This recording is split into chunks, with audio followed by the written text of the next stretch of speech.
Bienvenidos, hermanos. Vamos a dar principio a la lección número 8, perdón, de nuestro libro. ¿Se acuerdan ustedes que estamos estudiando el libro ¿Quiénes somos los presbiterianos? Entonces, la lección número 8 se titula La Reforma en Escocia. Eso es lo que vamos a platicar en este tiempecito, pero quisiera que juntos pudiéramos leer el texto clave de nuestra lectura, que es Hebreos capítulo 4, versículo 12. Ustedes a su vez pueden leer con más calma y más detenimiento para su mejor comprensión la lectura completa, que es el capítulo 4 del versículo 1 al 16. Baste decir y recordar, hermanos, que este capítulo tiene un énfasis muy particular en la importancia y lo grandiosa que es la palabra de Dios. Porque miren, dice el versículo 12, que es el texto clave, porque la palabra de Dios es viva. ¿Por qué? Porque tiene el Espíritu de Dios vivo, y es eficaz y más cortante que toda espada de dos filos, y penetra hasta partir el alma y el espíritu, las coyunturas y los tuétanos, y discierne los pensamientos y las intenciones del corazón.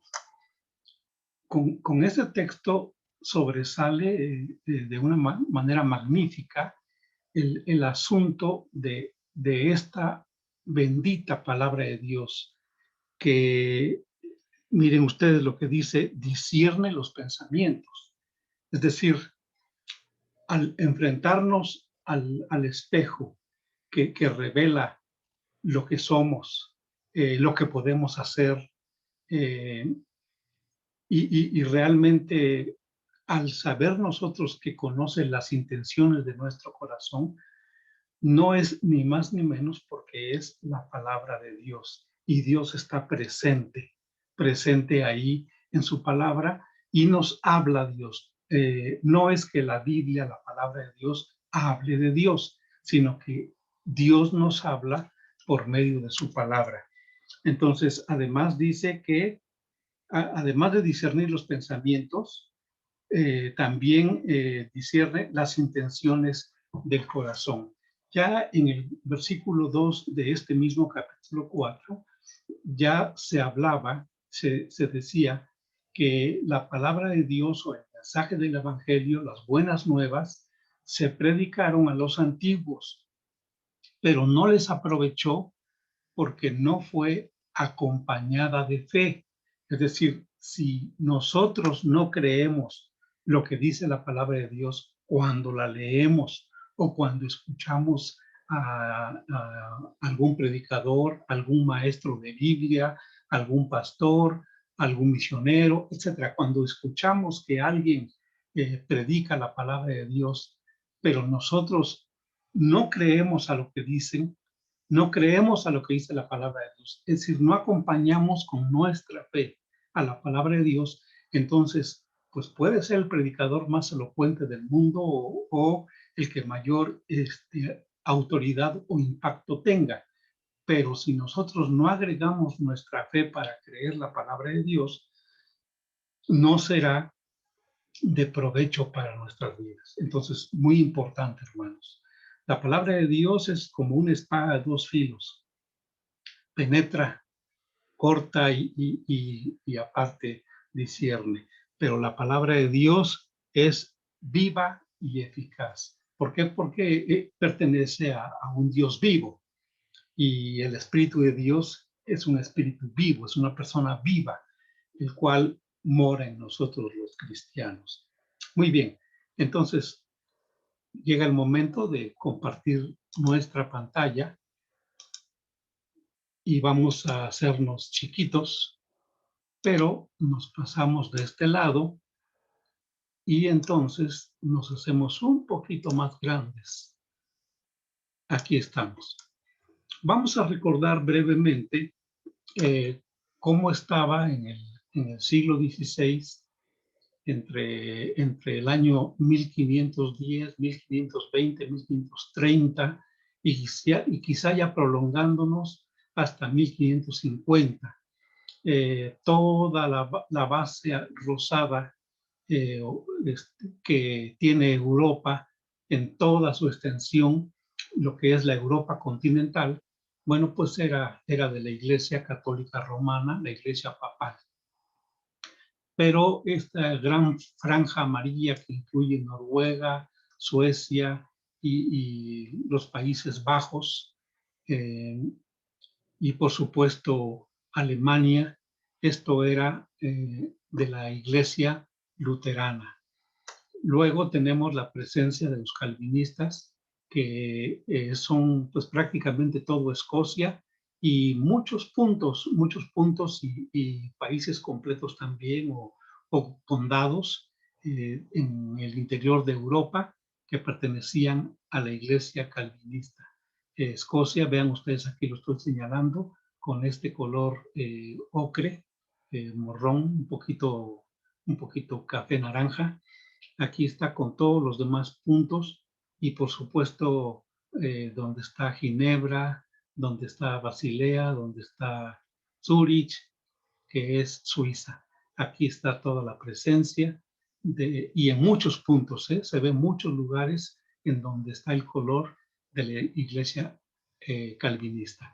Luego el color azul, que está fundamentalmente en la isla británica, en Inglaterra, este pertenece a los anglicanos. Y después algunas manchas de color rosa mexicano, diríamos, pues son principados eclesiásticos, pero también seculares. Hermanos, en esta época fue cuando surgieron las grandes denominaciones que hoy conocemos y que son altamente importantes en todo el mundo. Por ejemplo, miren ustedes, los luteranos, los hermanos luteranos, yo creo que son entre 80 y 90 millones en todo el mundo, mayormente en Europa, Canadá, Estados Unidos y bueno, también se encuentran en el cono sur de la América.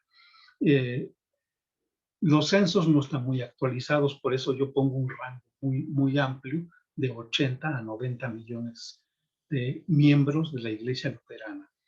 Y los calvinistas tienen también mucha presencia en todo el mundo, en la época moderna, sobre todo en Corea, en donde se encuentran gran conglomeración de hermanos presbiterianos, calvinistas, y bueno, en el mundo tenemos entre 85 y 95 millones de calvinistas, de hermanos, cuyo origen está precisamente en la Reforma, más concretamente en el año 1536 con Juan Calvino.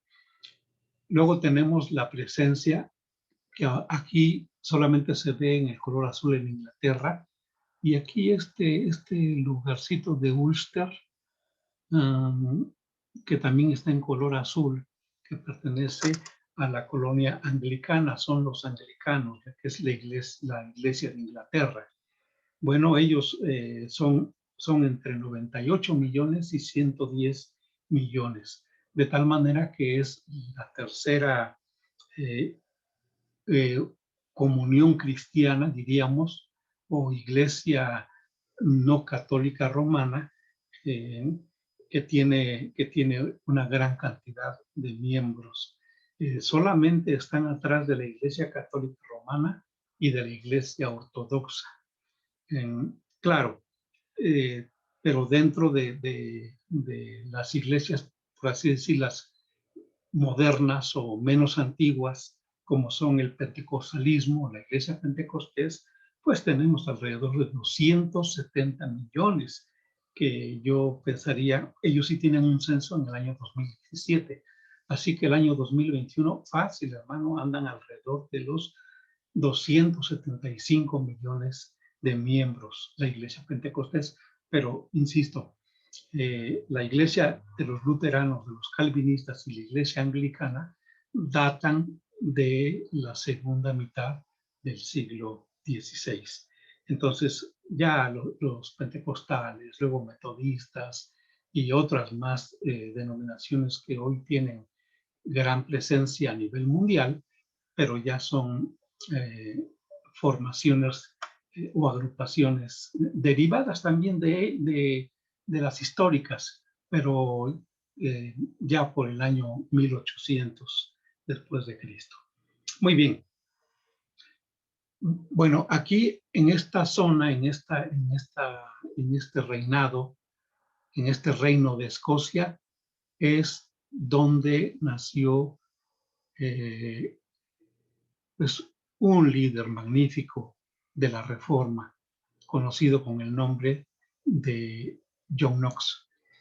John Knox creemos por la historia que leemos que tuvo el impacto de la doctrina protestante de los líderes de Europa continental por medio de un sacerdote que tuvo el nombre de George Wishart.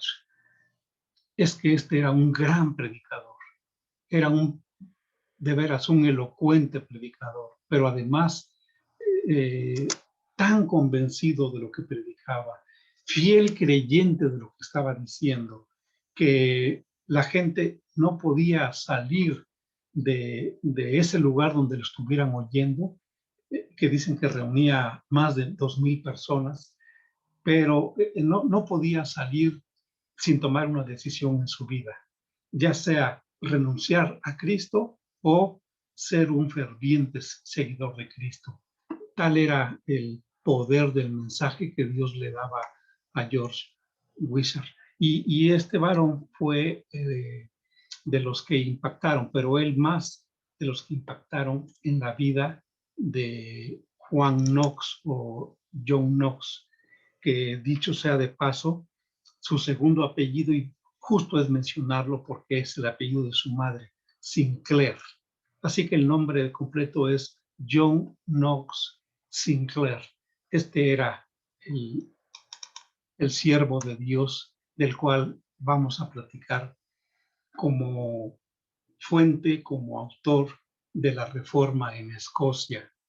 Es decir, cómo huyeron literalmente de toda la creencia y el influjo de la Iglesia Católica Romana Papal y cómo se propuso él, con el poder de Dios y la investidura del Espíritu Santo y su fidelidad en creer la palabra de Dios, cómo se propuso que todo Escocia fuera protestante para Cristo.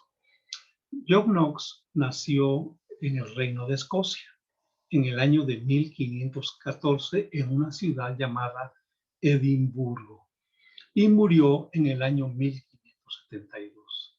Es decir, vivió una edad más o menos adecuada, los años adecuados en su vida, vida de victoria, vida para glorificar a Dios.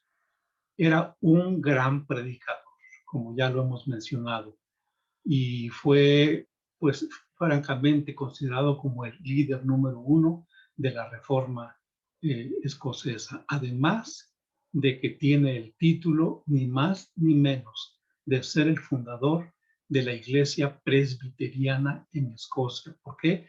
Porque fue ahí en Escocia donde los llamaron presbiterianos.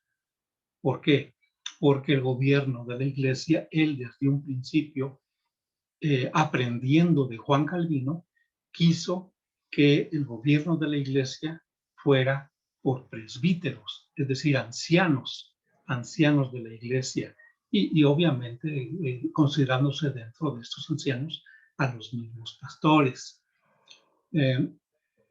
Decíamos que fue influenciado fuertemente por George Wishart, y por eso es que John Knox se unió a la reforma de la Iglesia de Escocia, que de alguna forma Wishart y otros personajes también ya habían iniciado. Un punto nada más de referencia de este reformador escocés llamado George Wishart es que nació en el año 1513 en una población, una ciudad llamada Pitarro, y este varón de Dios Martirell murió quemado en la hoguera en San Andrews el 1 de marzo de 1546. Y les pongo como tarea que me digan qué otro líder de la Reforma murió en 1546. Así que ¿hay algún mensajito que le manden a la hermana Raquelito? Díganle también, aparte de George Wishart, qué otro personaje murió en el año 1546, líder de la Reforma. Bueno, lo que la historia nos enseña acerca de la conversión al protestantismo, diríamos la conversión a la fe que los protestantes y las iglesias recién formadas estaban manifestando, fundamentado en la palabra de Dios, pues ya recordamos, ¿no? La justificación por la fe, la sagrada palabra de Dios como única fuente de autoridad para guiarnos en nuestra vida y nuestra conducta, renunciar a la adoración de las imágenes, no creer en que el Papa tiene toda la autoridad por parte de Dios y que es representante de la iglesia, o que es el representante de Dios aquí en la tierra. En fin, todas las cosas que ya conocemos y que, bueno, es justo mencionar también el perdón de los pecados, ¿no? Que ningún hombre tiene poder para perdonar pecados, sino solo Dios. Así que esas ventas de esos papeles certificados con la firma del Papa en donde te perdonaban todos los pecados que habías cometido, pues no tenía ningún valor para los reformadores. Y así lo manifestaban y así daban testimonio. Y claro, John Knox fue uno de los baluartes, de los que portaron el estandarte de esta fe, de esta creencia, que ningún hombre puede perdonar pecados sino solo Dios. Y luego también, pues, en contra de las simonías, ¿no? El vender los puestos eclesiásticos al mejor portador y sobre todo llegar al grado de ofrecer los puestos papales a quienes mayor cantidad de riqueza aportaran.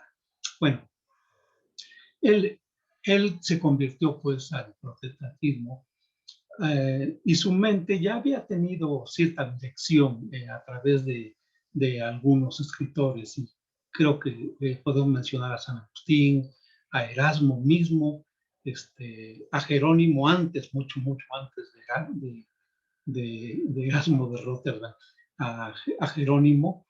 Ellos también influyeron en, en Juan Knox, pero se piensa que fue hasta 1543 en donde un capellán también de la Iglesia Católica de los Dominicos, llamado Guillaume, Thomas Guillaume, nativo de Lothian, de la Orden de los Dominicos, fue el que lo hizo saborear, diríamos, las primeras enseñanzas de la verdad que proclamaban los líderes y los protestantes. Teodoro de Beza atribuye su cambio al estudio de Agustín y Jerónimo. Claro, es decir, de hecho, todos los líderes debieron haber leído a Agustín y a Jerónimo. Todos ellos seguramente bebieron de la frescura de las aguas de las doctrinas de Agustín y también de Jerónimo. Pero ya insistimos y lo volvemos a decir, el instrumento inmediato de su conversión fue un hombre del cual se convirtió en un gran amigo, George Wishart, y aún se dice que era propiamente su guardaespaldas. Tan pegado, tan ligado quedó a George Wishart, Juan Knox, que a donde quiera lo acompañaba. Yo imagino que fue una amistad tan profunda como la de David y Jonatán. Y no sé a quién ponerle David ni a quién ponerle Jonatán. Solamente podemos decir que la amistad que perduró entre George Wishart y Juan Knox fue a tal grado extrema y tan profunda que Juan Knox quiso morir cuando a George Wishart lo quemaron en la hoguera en San Andrew el 1 de marzo de 1546. Hermanos, en el pensamiento de Knox él claramente predicaba y dejaba por escrito que no estamos obligados a incluir ni añadir en los cultos ninguna práctica fuera de lo que está escrito en la Sagrada Palabra de Dios.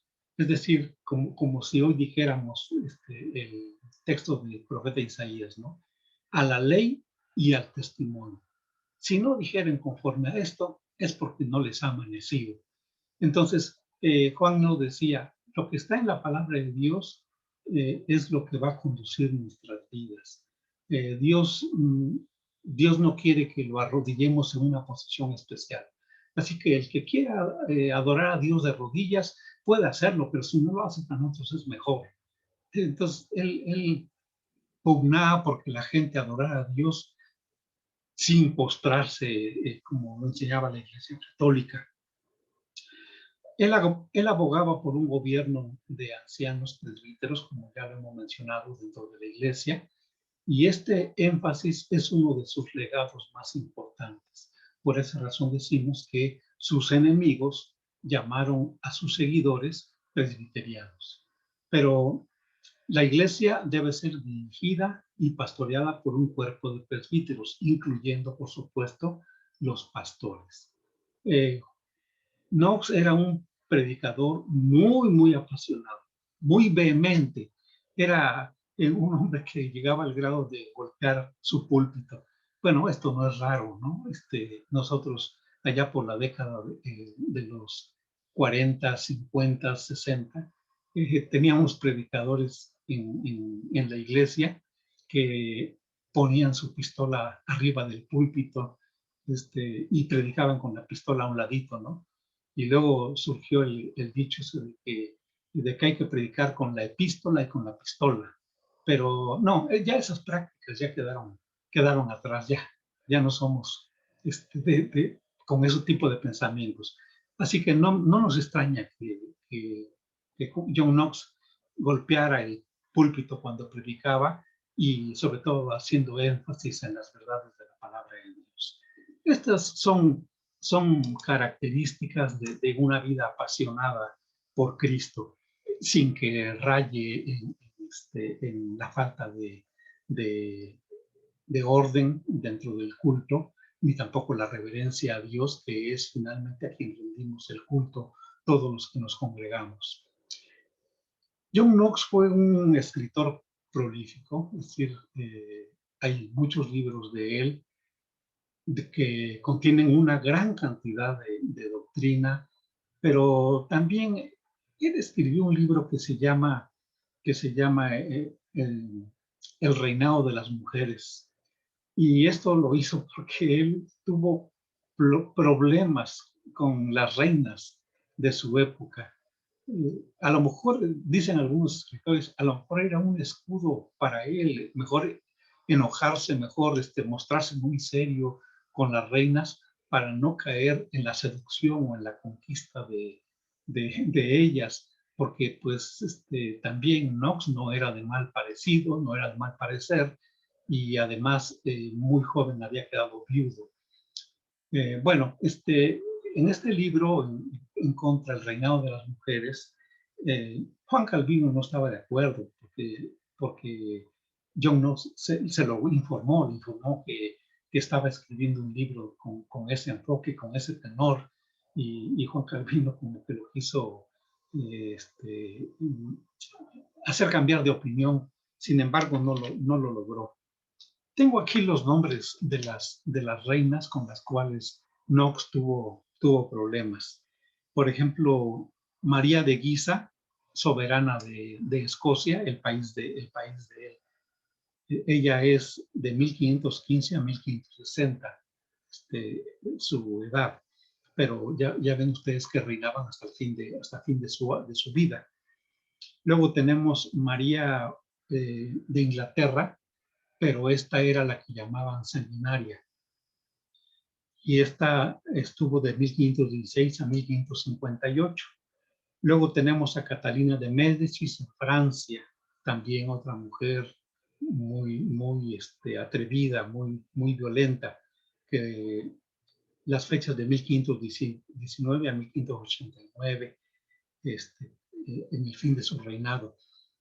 Pero ¿no creen ustedes que era un problema como si él fuera enemigo de las mujeres o estuviera en contra de los movimientos feministas o como le llaman ahora o se le ha llamado muchos años misógino? No, lo que pasa es que estas mujeres eran católicas, católicas romanas. Entonces, cuando llegaron a sus respectivos gobiernos como mujeres soberanas y como mujeres de poder, entonces, una vez más, volvieron a permitir la entrada de la iglesia oficial, la iglesia papal, y entonces eran perseguidos los protestantes. Por ejemplo, quien se cuenta que mandó a matar a más de 350 protestantes fue María la Sanguinaria en Inglaterra. Y pues eso no le gustaba a nadie de los del movimiento protestante, y mucho menos ante la pasión de un Juan Knox que decía que la mujer no servía para gobernar los grandes países. Y no es tanto eso, sino que también pues tenían su fe y veían como enemigos a los líderes protestantes y a los seguidores del protestantismo. Entonces, por eso se atrevió a escribir este libro en contra del reinado de las mujeres. Y también tuvo, durante su vida, también tuvo a Elizabeth I de Inglaterra, pero esa sí ya era protestante. Ella calmó las aguas y una vez más volvió a tener auge el protestantismo en las iglesias de Inglaterra, la iglesia anglicana. María I de Escocia también fue protestante, ahí en su propio territorio donde estaba Juan Knox, y ella, las fechas de su reinado fue de 1542 a 1587. A lo mejor quizá nació en 1542, pero murió en 1587 siendo reina hasta ese año.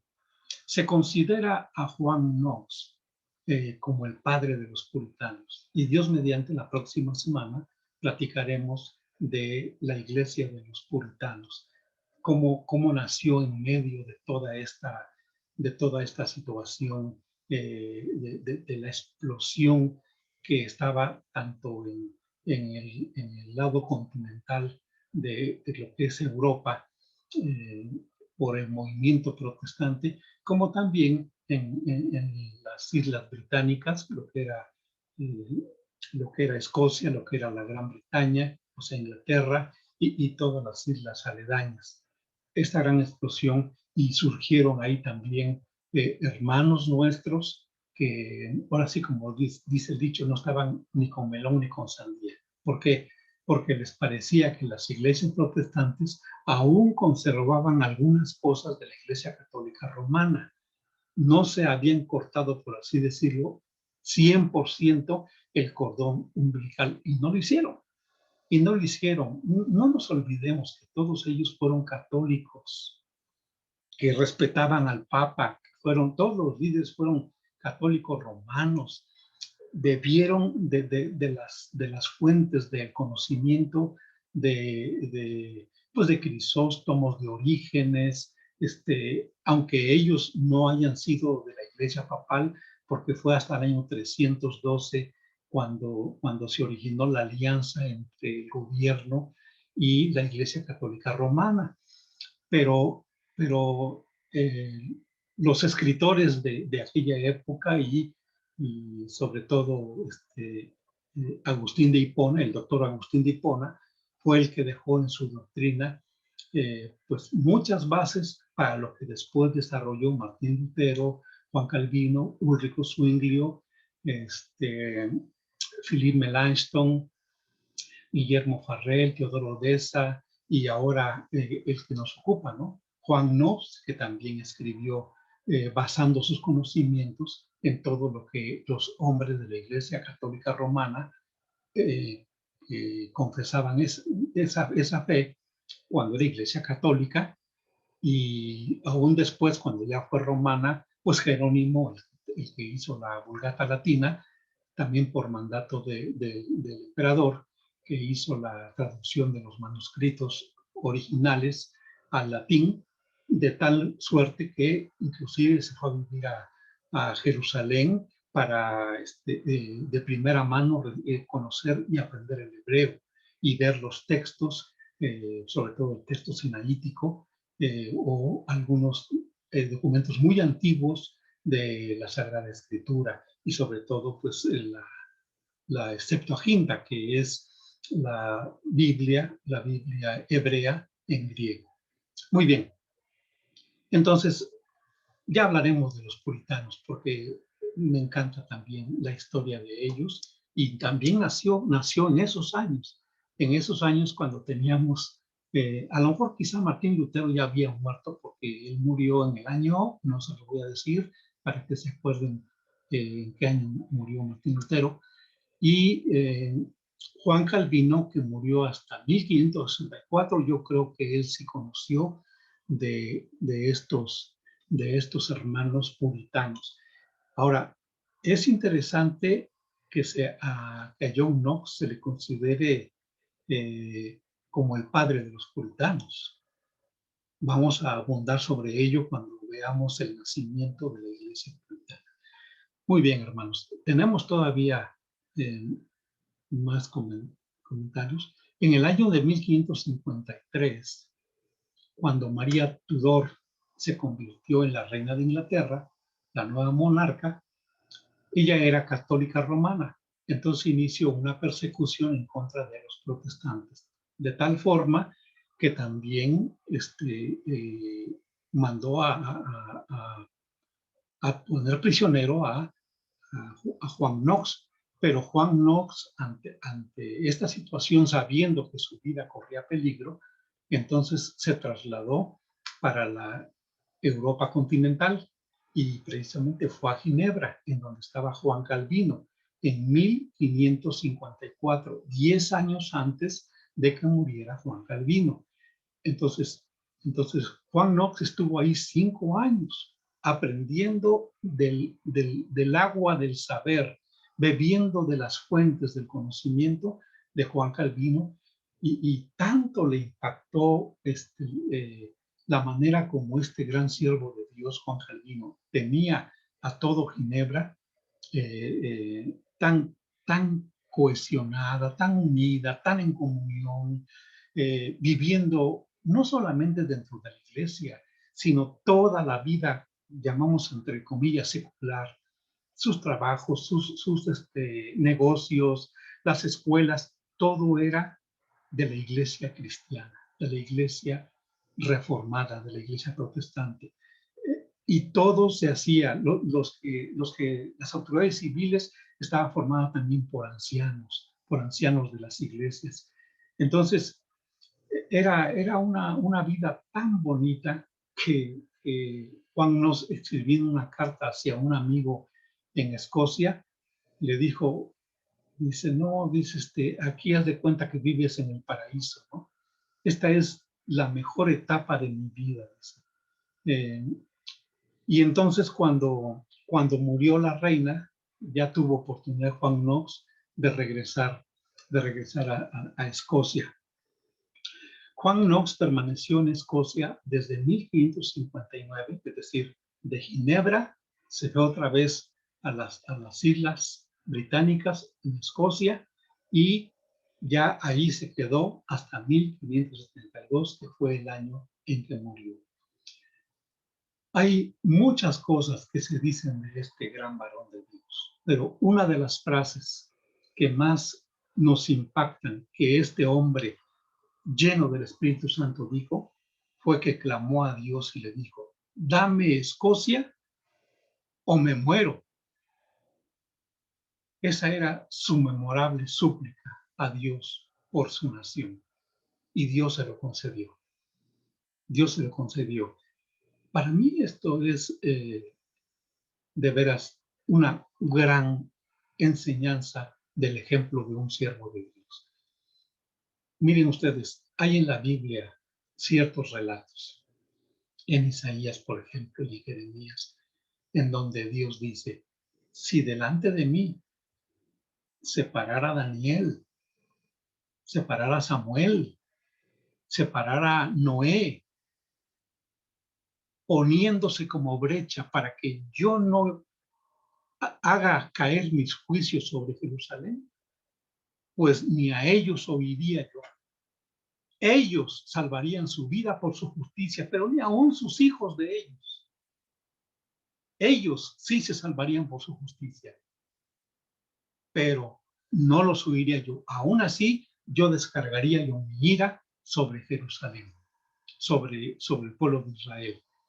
Y cómo este hombre solito, ¿no? Era tal su fe y su pasión, su confianza en Dios, que le decía, dame Escocia o me muero. Hasta la fecha, mis hermanos, Escocia es un país cristiano evangélico. Todos ellos son originarios de la Reforma y del movimiento que con todo vigor eh, emprendió Juan Knox. Pero miren, por estar distraído, ya no les comenté a ustedes que otro libro que también hizo Juan Knox fue La Confesión de Fe. ¿Se acuerdan ustedes, hermanos, que hemos dicho que varios reinos, en sus líderes, ellos mismos elaboraron sus confesiones de fe? Más adelante, de alguna forma, se fueron integrando para adoptar la Confesión de Fe de Westminster. Entonces, propiamente, la iglesia que los enemigos de Juan Knox llamaron presbiterianos, a los seguidores de Juan Knox, pasó a ser iglesia calvinista porque adoptaron para ellos mismos en su creencia la confesión de fe de Westminster, y además de que ellos tenían el libro de las instituciones de Juan Calvino. Bueno, también hizo este varón de Dios el libro de orden de culto y el primer libro de disciplina en 1560. Este libro era como un manual de orden dentro de la iglesia, siendo redactado junto con otros 5 teólogos. Eso es lo virtuoso. Miren, hermanos, no critico ni digo que estoy en contra de los grupos que surgen de la noche a la mañana o que ya tengan más de un siglo de existir, pero en donde no tienen nada escrito emanado de la palabra de Dios como doctrina establecida, que dé cohesión a las creencias. No, son como doctrinas regadas y claro, tienen como base la Biblia y gracias a Dios por ello, pero acuérdense ustedes, hermanos, que la Biblia no es de interpretación personal. Es como si tú quieres iniciar la carrera de medicina y te dicen los profesores, los que te van a dar clases de medicina o de las materias que vas a llevar, se compran el libro tal, de fulano de tal autor, se compran este otro libro y tú dices, no, yo los rechazo, yo no quiero esos libros, yo quiero aprender medicina a partir del conocimiento cero. No quiero leer ningún libro anterior a mí, porque yo creo que, y luego el maestro te dice, bueno, mira, te doy este libro temático que es de medicina, y es como la Biblia de la medicina, y entonces tú quieres, en base solamente a ese libro, ser médico. No lo vas a lograr, no lo vas a lograr. Y así pasa con personas, ¿no? Que dicen que solamente leyendo la Biblia, y no decimos que no, pero no tienen enseñanzas diferentes a las tradicionales. Es decir, con tradicional me refiero yo a que no pasan del ABC de la Biblia. Y son grupitos muy pequeños, en donde falta mucho el tener conocimiento más profundo de la palabra de Dios. Son grupos que son niños en Cristo, y por eso es que muchos de ahí tienen conflictos en su vida y luego se separan y luego regresan, etcétera, etcétera. Entonces, es importante que, así como lo hizo Juan Knox, las iglesias tengan precisamente ese tipo de libros de confesión. ¿En qué creemos? ¿Quiénes somos? ¿Por qué somos? Etcétera. Claro, siempre considerando y dando testimonio de que la cabeza de la iglesia es Jesucristo y no hay ninguna autoridad humana sobre la iglesia, así como también no hay ningún otro pensamiento humano sobre la iglesia, sino que todo emana de la palabra de Dios. Bueno, ahí está también el ejemplo que podemos seguir de Juan Nos como un hombre de profundas convicciones y un hombre de oración. Decíamos entonces que esta fue la forma como vivió Juan Knox y la manera como él clamó a Dios. Y sí, efectivamente los grandes hombres de Dios se han caracterizado por tener una convicción plena, perfecta, amplia. Hermano, todo esto es porque son personas que han conocido la palabra de Dios. De veras, no me cansaré de insistir en lo mismo. Ellos se metieron, guiados por el Espíritu Santo, a escudriñar las Sagradas Escrituras. Y Dios preservó las traducciones de la Biblia y las ha preservado hasta nuestra época. Aunque haya unas Biblias que dicen de una manera y otras Biblias que dicen de otra manera, nunca digamos que la Biblia fulana de tal o de tal persona tiene, o de tal versión tiene errores. No lo digamos porque no hay errores en las versiones de la Biblia. Lo que hay es variantes. Hay una variante en tal texto. ¿Por qué? Porque su fuente para escribirlo, para traducirlo, fue otra, diferente a la fuente que tu versión o la Biblia que tienes en la mano fue usada una fuente diferente. Por eso es que son variantes, pero no que tengan errores las Biblias. Claro, hay otras traducciones que son muy evidentes, pero que están hechas muy a forma, muy a modo, para las mismas creencias y los mismos, las mismas doctrinas que tienen los que predican esa fe, pero los tenemos bien identificados, hermanos. Los testigos de Jehová, por ejemplo, los mormones, por ejemplo, ¿no? Ahí sí yo no me atrevo a decir que son variantes, no, esos son errores, y errores con H y sin H, ¿no? Entonces, hermanos, nosotros que tenemos por la gracia de Dios y la misericordia de Dios, su palabra, miren, cada vez que la leamos o cada vez que escuchemos la palabra de Dios, vamos a proponer en nuestro corazón creer. Miren lo que este mismo texto de la lectura que hicimos del capítulo 4, en Hebreos capítulo 4, miren lo que dice en el versículo 2. Porque también a nosotros se nos ha anunciado la buena nueva, es decir, el evangelio, es decir, la palabra de Dios. Claro, está hablando de la palabra de Dios en la Biblia hebrea. Dice, como a ellos, ajá, porque también a nosotros se nos ha anunciado la buena nueva como a ellos. Es decir, está hablando del pueblo de Israel en la antigüedad, pero no les aprovechó. Es decir, no fue de provecho, no fue útil para ellos. El oír la palabra por no ir acompañada de fe en los que la oyeron. Entonces, esto es muy importante. Cada vez que escucho la palabra de Dios, hermanos, cuando la leo, cuando leo un folletito, cuando escucho un himno, cuando escucho una gran predicación, cuando escucho un testimonio y en ese testimonio citan la palabra de Dios, hermano, debo acompañar con la fe, creer. Y van a ver ustedes que esa predicación, esa lectura de la Biblia, ese mensaje que oímos va a ser de gran provecho en nuestras vidas. Hagan una cuenta, hagan un cálculo ustedes de cuántos mensajes han oído en sus vidas. Yo considero que yo he oído, hermanos, más de 5,000 mensajes de la palabra de Dios. He oído. Imaginen ustedes más aparte los mensajes que yo he dado de la palabra de Dios y que también tengo que leer, oírlos y tengo que hacerlos. Bueno, hermanos, ¿te acuerdas de algún mensaje de hace 10 años? ¿Te acuerdas de algún mensaje de la palabra de Dios de hace 20 años? ¿Te acuerdas de un mensaje de hace un año? Es decir, ponte un examen.